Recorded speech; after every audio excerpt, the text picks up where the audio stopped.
Community Connect 2025 has been a very surreal experience where we as participants got to experience the rural countryside of Nepal, which is very off limits to travelers. We got to really see a very close view of how the locals live. These are memories that all of us will cherish.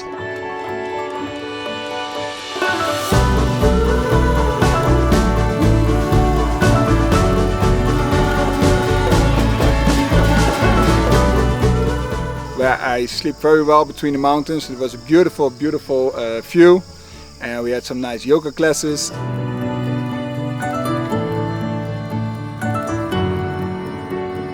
We just hiked up to the upper Narchyang, the community. It was very nice to meet all the people there, and I love the environment here, as you can see.